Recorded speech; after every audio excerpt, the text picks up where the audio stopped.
So the universe exists so that the Great Spirit can express itself through us. The power of our word and our ability to use it is what creates the world we experience.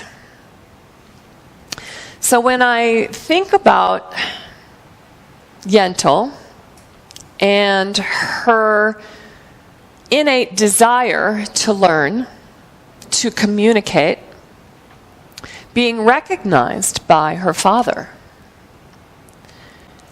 it makes me question how meaningful are our conversations? How important is it for the conversation to be meaningful? If we focus upon the interconnectedness of life, we begin to recognize that there is a creative force.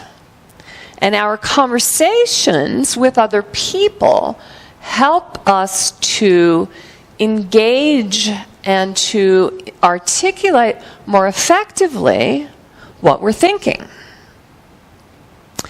And there are two crucial elements contained within a meaningful conversation. And the first is that each person who's involved in the conversation makes a commitment to listen. If we are already formulating an answer before the person has completed their story, then we are really invested in our own viewpoint. I remember when I took my foster daughter on vacation. It was the first time she'd ever been on vacation. And her biological father picked us up at the airport. And she was so excited. She wanted to tell him about the ski instructor. She wanted to tell him about the mountain. She wanted to tell him about the bus we rode. She wanted to tell him about what we ate. And every time she tried to tell the story, he interrupted her. He had done it better, or he knew someone who had done it better. They call that a narcissist.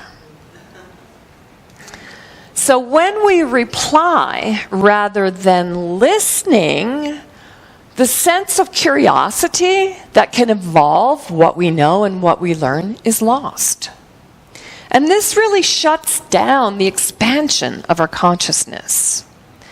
If instead we listen and we ask questions like, can you elaborate a bit more about that? How do you envision that changing your world experience?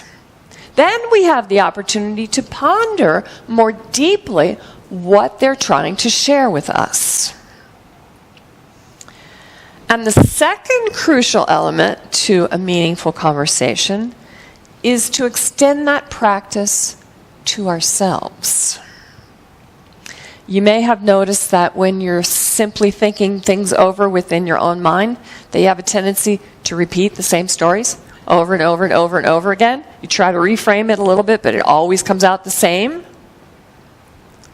When we really listen to our own voice and we go deeper, we can discover the basis for our own beliefs.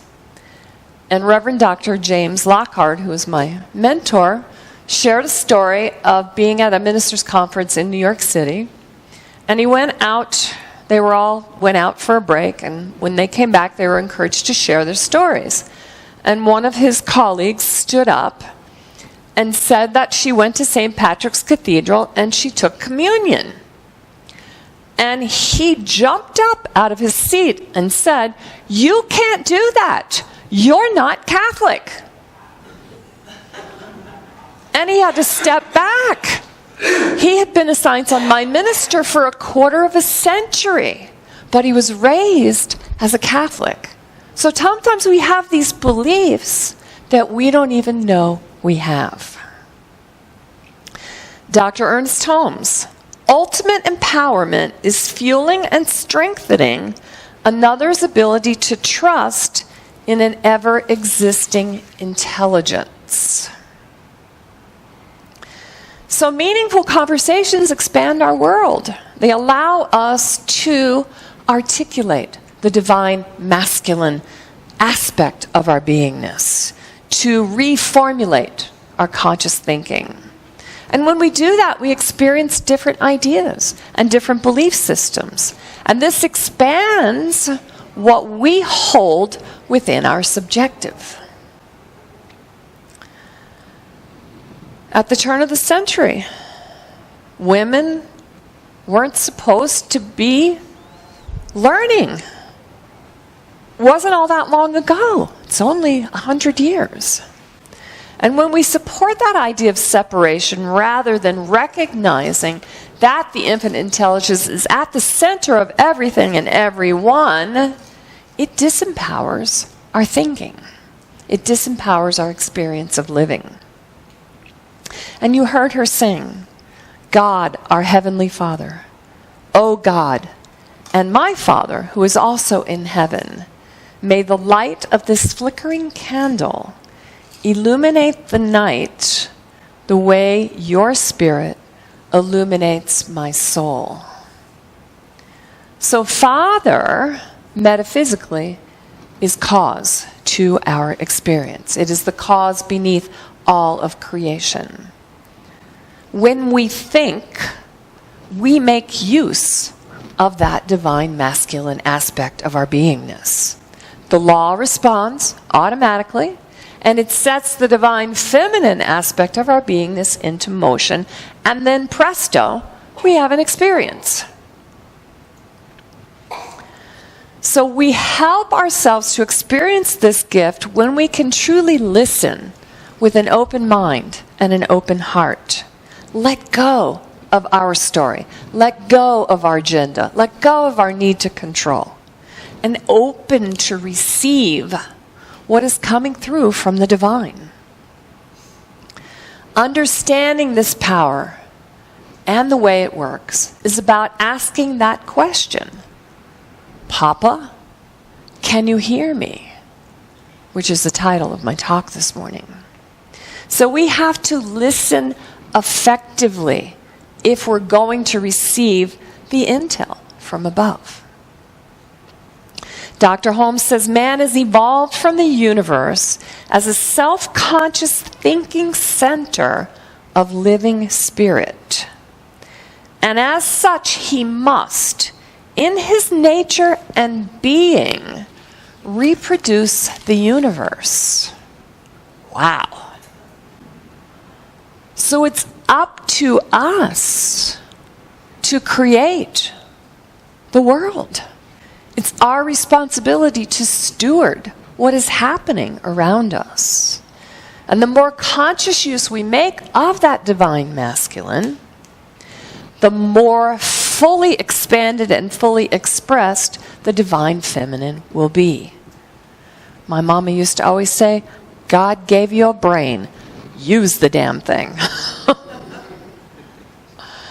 So our universe is unlimited in its potential. Beneath our conscious patterns of thinking, there is a divine urge that wants to express through us. Barbara sang, I remember everything you taught me. Can all the words in all the books help me to face what lies ahead? That depends. Are you ready to do the work? That's the question. We are the Westside Center for Spiritual Living. And although we study, we contemplate, and we ponder, the international theme from the mothership this year is spirituality in action. So we're here to live the principle, not just to talk the talk, but to listen and walk the walk.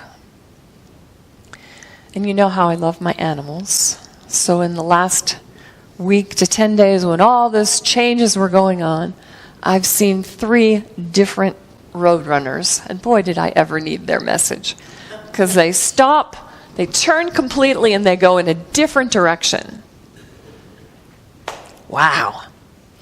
So So, because of the heightened energies, things are changing so fast, it can feel overwhelming. It really can feel overwhelming. But the world works the same way, wherever you are in your consciousness. We create our experience through our thinking. So whether you're a Christian, a Buddhist, an Amun, or you even practice perhaps the science of mind teaching, whenever you embody a subjective belief that is negative, it's up to you to shift it so that you can change your experience. Dr. Ernest Holmes says, the one practicing must be able to look a fact in the face and know that all manifestations are effects, and that they can be changed by changing the mental cause. The motto for the whole teaching: change your thinking, change your life. And that's the gift of this teaching. Through the power of the conscious mind, we can change what happens around us. Barbara, where are you now that yesterday has waved goodbye and closed its door? Is the night darker? Is the wind colder? Does the world feel bigger now that I'm alone? Yes, sometimes it does, doesn't it? That's when you call your prayer partner. You call somebody who can hold the high watch for you. And so I called mine during the Road Runner action. And this is what she said, and I want you to affirm it with me because it's beautiful. I know that the infinite has my back. Let's say it again. I know that the infinite has my back. And when we trust in spirit, somehow, some way, things begin to shift. So I realized we needed to move, and we needed to move quickly, because it was Monday, and Dare to Be Different had, another agenda, and we had to do something. So I literally picked up the phone and asked Sammy, that's the lady in the phone that tells me where to go, because I'm always lost, for a community center in Rio Rancho. And, all of you know that I don't really, I never knew there was a Haynes Community Center. Who knew? It's huge, and I never knew it was there. But ultimately, Spirit led me through Sammy to the Haynes Community Center, and we will be there the last Sunday, starting the last Sunday of this month. And the interesting thing about all of that is that in this journey of how do we do this, and Dare to Be Different being so awesome and stepping up to help us, that Haynes Community Center fits within our budget. So in our world, our individual world of expression, our nature is identical with that of the Great Spirit. There are no limitations. There are only possibilities. And when our private, yet secretly potent, unrecognized dreams ignite a passion within us, it has to express. And the tricky part, because we have the ability to choose, sometimes it can be a little messy. And so as I was pondering in my mind this whole circuitous route that we've traveled, we had a beautiful closing circle at High Desert. And we packed up the truck and we came here. We were in Paradise Hills and we went in a big circle and wound up back at Paradise Hills. So you have to laugh at the synchronicity of the universe. Everything's on purpose. Edwin Gaines says, I'm not moved by appearances, therefore appearances move. So once we understand this and we can harness the power of our emotions, we can use that energy to ignite the force within our prayers. And when we do, of course, the great adventure begins. So it's time to awaken to who we are as spiritual beings, to invite in that cosmic Christed consciousness into our realm of experience. That's the yin, the yang, the up, the down, the cause, the effect, the balance of the universe. Surrender, trust, step into the creative flow. Create a new belief system. Change the way things are being done in your world. Let spirit flow through you.